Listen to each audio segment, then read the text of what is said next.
I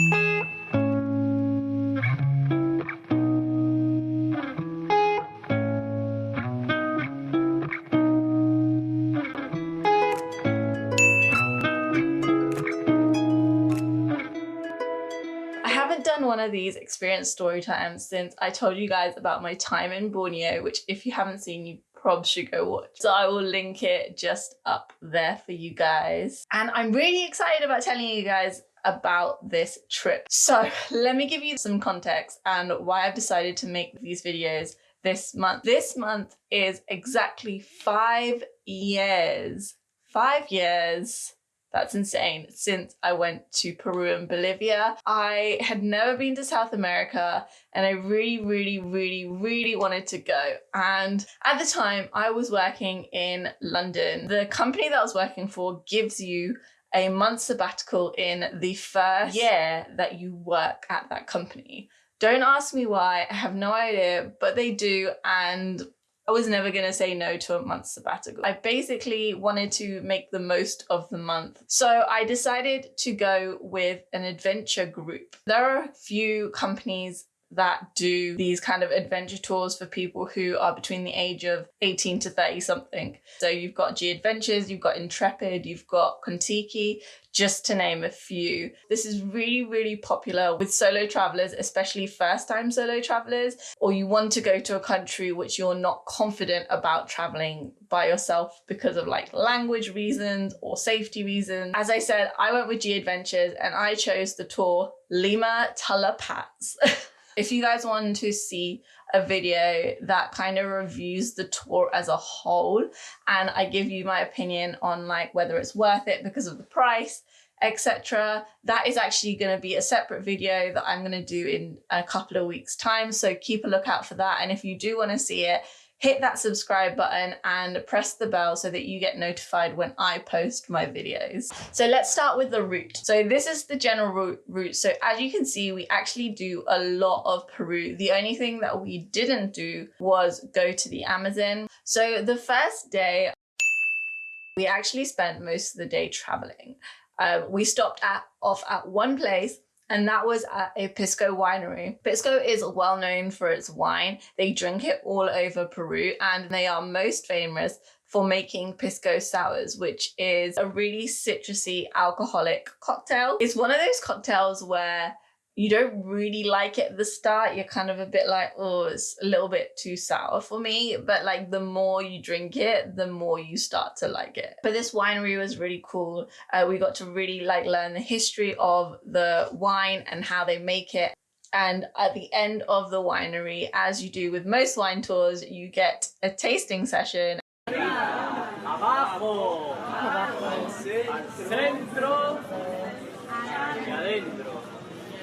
And also I was slightly tipsy, but 23-year-old Keshvi could not drink.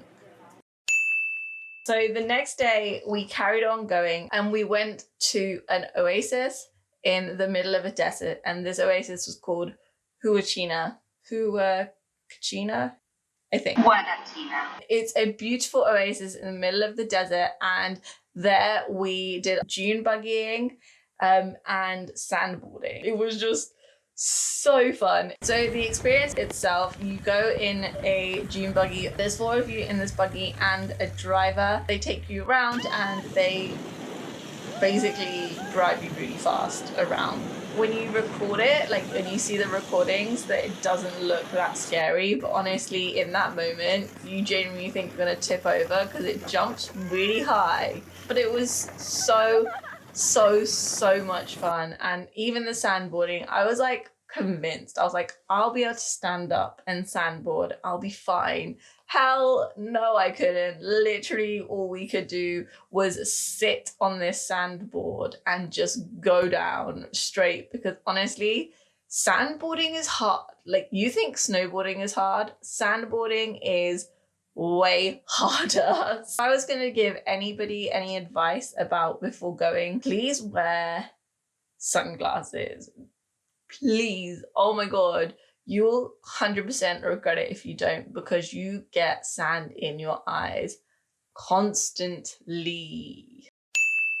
So after we did that, we then carried on going and we ended up at Nazca. And basically there were a few optional activities and I chose to basically do them all or nothing, right? So the Nazca Lions were created between 500 BC and 500 CE. They have found over 80 of these pictures that have been created and they are insane.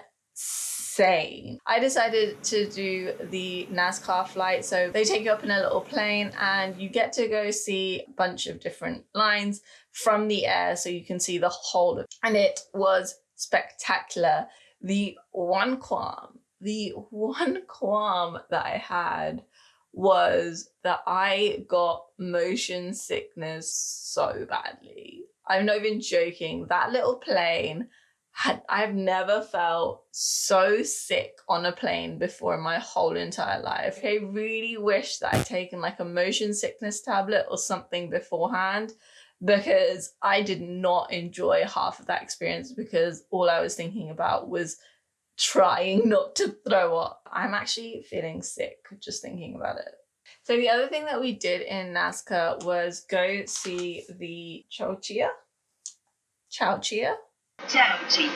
It was super windy. Like, I can't even explain how windy it was. It was so windy. But basically, the cemetery has mummified corpses of the 9th century, and the tombs were actually raided by grave robbers in the later years, but was put back together in 1997. The grave robbers stole anything valuable from the tombs, including jewels and pottery. There were literally skulls and like people's bones just like lying around everywhere. It was so strange. The actual history is so interesting and it's so sad that people actually robbed this like cemetery. So the last thing we did on this day was have a traditional barbecue.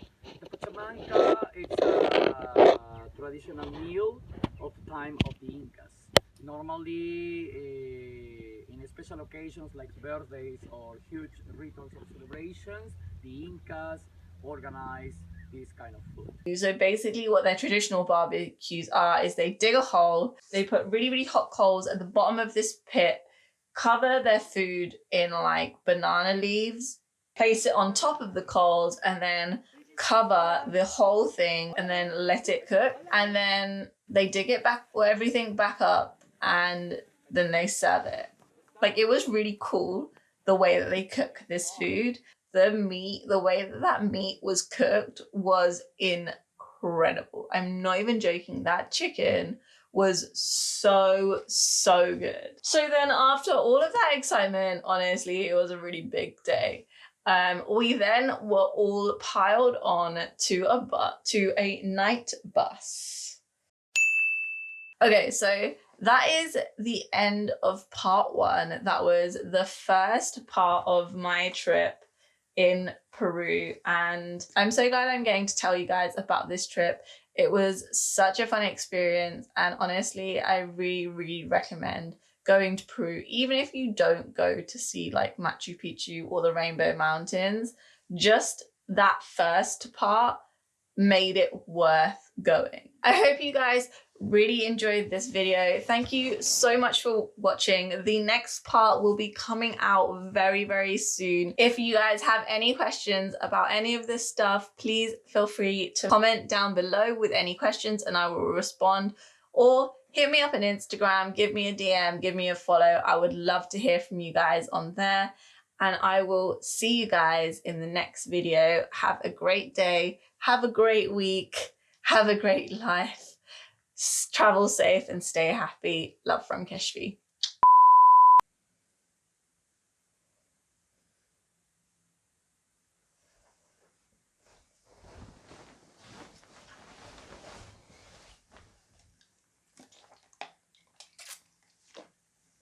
Guys, this is like the 4th time I'm recording this.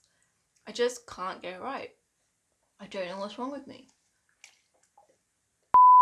I've been trying to find a way to make my videos, like when I talk to you guys, feel more like relaxed and like I'm talking to you guys as friends instead of like I'm giving you a lecture, which is how I feel sometimes when I'm like standing up and talking to the camera. I think this setup, even though the background isn't like greatly interesting, like my background and my other ones were like more interesting, the lighting and like the setup is much more relaxed. I hope you guys feel the same way.